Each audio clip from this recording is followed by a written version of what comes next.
Good morning dear student, 12th science maths integration.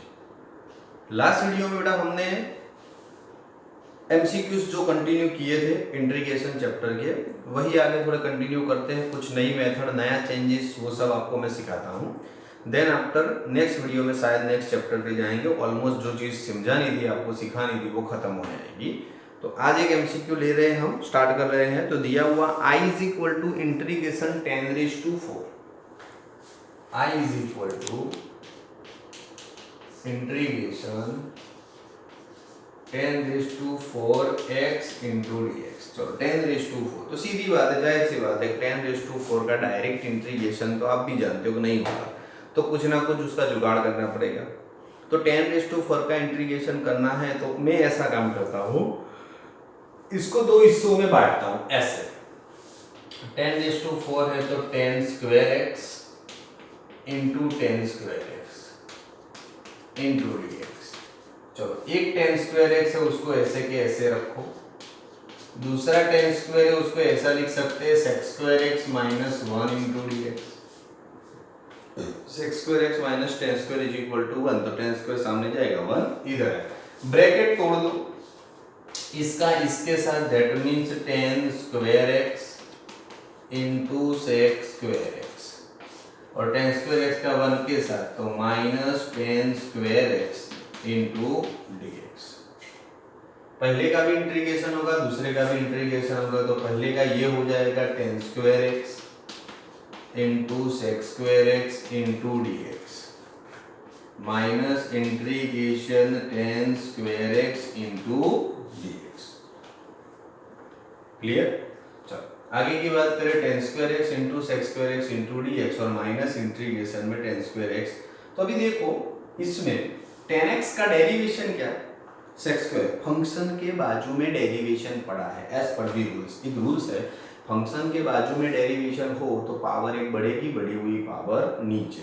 हम square नहीं सोचते, ओनली 10 का डेरिवेशन sec² x। फंक्शन के बाजू में डेरिवेशन है तो सीधा इंटीग्रेशन, पावर एक बढ़ेगी तो 10³ x और बढ़ी हुई पावर नीचे, माइनस 10² x का अगेन नहीं होगा तो ऊपर किया था वही करो। इंटीग्रेशन में क्या करेंगे, sec² x minus 1 into dx।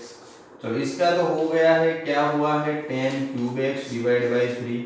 इसका करोगे तो माइनस sec² x का क्या हो जाएगा, वापस 10x और माइनस माइनस प्लस 1 का क्या हो जाएगा, x प्लस।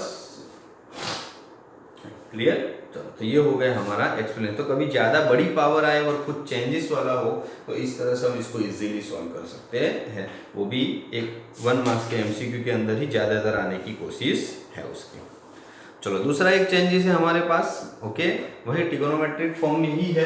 क्वेश्चन इस तरह से है, चलो i is equal to integration, कभी कभार खुद बहुत कॉम्प्लिकेटेड पावर आ जाए तो क्या करना है, तो cos के पावर में माइनस 3/7x, cos के पावर में माइनस 3/7x इंटू साइन के पावर में, किसके पावर में, साइन के पावर में माइनस 11/7x, क्या है, माइनस 11/7x इंटू dx। चलो cos और साइन मतलब दो चीज हमारे पास है।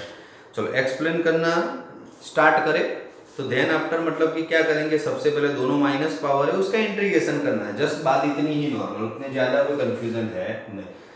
तो जाहिर सी बात है माइनस पावर में थोड़ा और भी कॉम्प्लिकेटेड रहेगा, तो हम उसको पॉजिटिव बनाने की कोशिश करें, दोनों तो पकड़ के नीचे लेके जाओ। ओके, तो ऐसा हो जाएगा इंटीग्रेशन 1 cos के पावर में 3/7x साइन के पावर में 11/7x इंटू dx। चलो दोनों नीचे चला गया, तो ये दोनों नीचे चले गए, दैट मीन माइनस का क्या हो गया, प्लस। एक सिंपल सा काम हमारा हो गया। ओके, चलो अभी आगे की बात करें, कुछ ऐसा करते हैं कि थोड़ा इजी बने, क्योंकि ये दोनों के बीच तो ऑलरेडी देखा जाए तो मल्टीप्लिकेशन रूल्स है। मल्टीप्लिकेशन रूल्स लगाने जाए तो भी इतना कॉम्प्लिकेटेड तो पॉसिबल है नहीं। अगर मैं नीचे लेके गया तो वो तो डिवाइडेशन में गए, वो तो और भी कॉम्प्लिकेटेड चीज को बना रहे हैं। तो इन शॉर्ट कुछ ना कुछ कंफ्यूजन और है ही, तो उसको हमें इजी बनाना है। क्या बनाना है, इजी। तो देखिएगा cos और sin की पेन है ना, मैं क्या करता हूं, तो इंटीग्रेशन 1 cos के पावर में कितना है,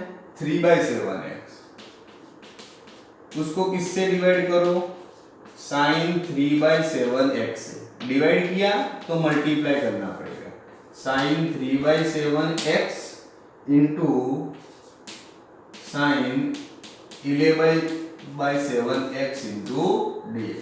चलो कंप्लीट। ओके, क्या है मतलब कि ये दोनों चीज मतलब कि हमको अच्छी तरह से हमने समझी कि भाई साइन 3/7 से डिवाइड और मल्टीप्लाई किया।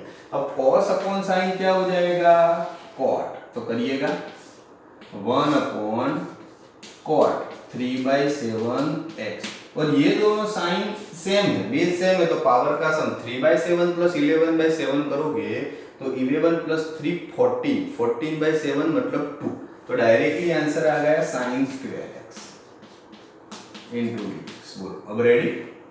तो हमने ऐसा कॉट और साइन के फॉर्म में कन्वर्ट किया। तो चलो एक काम करते हैं, दोनों को ऊपर लेके चलते हैं धीरे धीरे। तो देखिएगा, तो 1 अपॉन साइन स्क्वायर क्या हो जाएगा, 1 अपॉन साइन वो क्या हो जाएगा, कॉसेक हो जाएगा। ओके चलो ठीक है, पहले इसको लेके जाए तो कॉट क्या हो जाएगा minus 3/7x and 1 upon sine तो cosec square x into dx। ऊपर गया पर एक तो प्लस ही रहा, क्यों प्लस रहा, क्योंकि जाहिर सी बात है उसको पकड़ के ऊपर लेके गए, उसका रेसिप्रोकल किया है हमने, पावर नेगेटिव नहीं की, साइन था तो क्या बन गया कॉसेक। अब देखो मेरे पास पेन क्या आ गई, कॉट एंड कॉसेक की आ गई, क्या आ गई कॉट एंड कॉसेक की।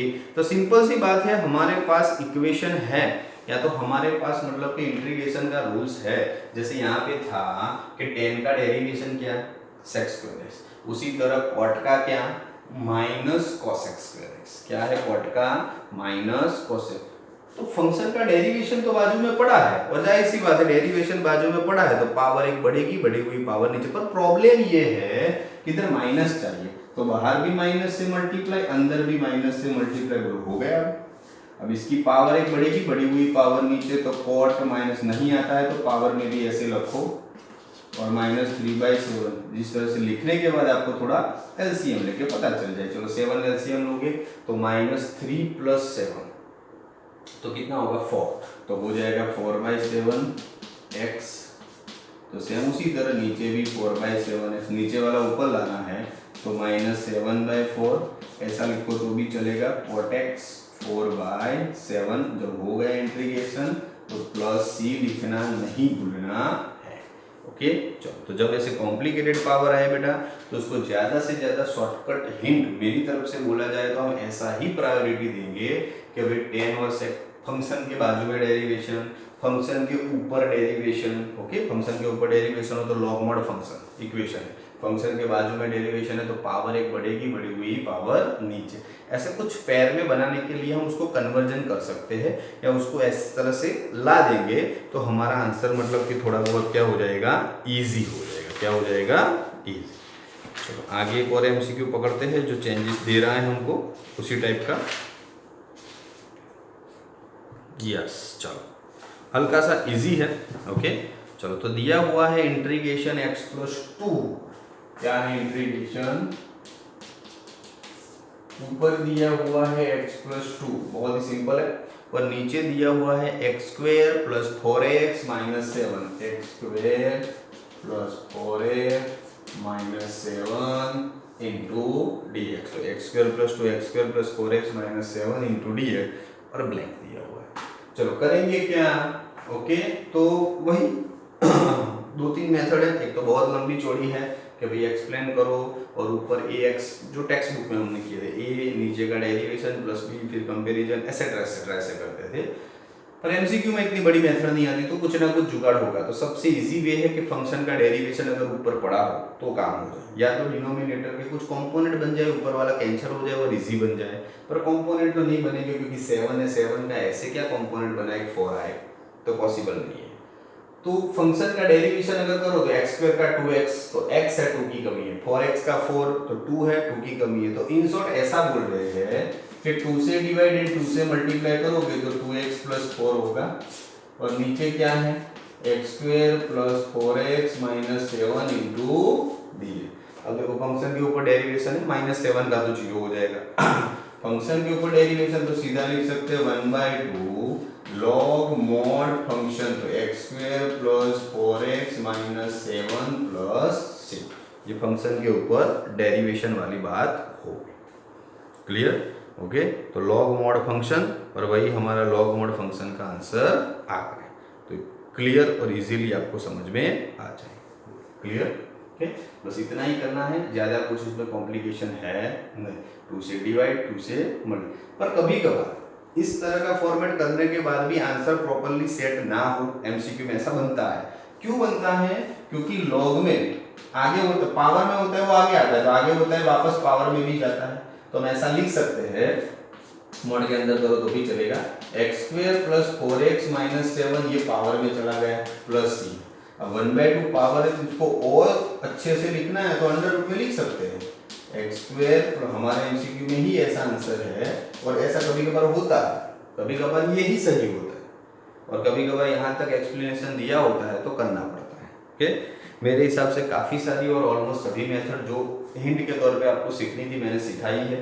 फिर भी अगर कुछ बाकी होगा तो नेक्स्ट वीडियो में देखेंगे बेटा, वरना तो कोई नेक्स्ट चैप्टर पे कंटिन्यू करेंगे जो आपको फिर सिखाने की जरूरत होगी। ओके, आज के लिए 3 अच्छे एमसीक्यू। पहले मेथड में ये सिखाया कि बड़ी पावर हो तो किस तरह से स्प्लिट किया जाता है। दूसरे में ये सिखाया जब कॉम्प्लिकेटेड पावर आ जाए तो जैसे तैसे करके उसको ऐसी sec tan, cosec cot, sine cos, function के बाजू में डेरिवेशन पढ़ाओ, इस फॉर्मेट में ला सकते हैं। तो ये इजी हमारा धीरे धीरे बनता जाए। ओके, देन आफ्टर हमने फंक्शन के ऊपर डेरिवेशन, फंक्शन के बाजू में डेरिवेशन, यही मेथड पे कंसंट्रेशन आज किया था। आपको अच्छे से समझ में भी आया होगा और इजी भी है। ठीक है, तो आज के लिए इतना बेटा। बाकी सब एमसीक्यू जो आपके पास पड़े हैं अब अच्छे से प्रैक्टिस करिएगा और उसको सॉल्व करना है। ओके, चलो, थैंक यू सो मच।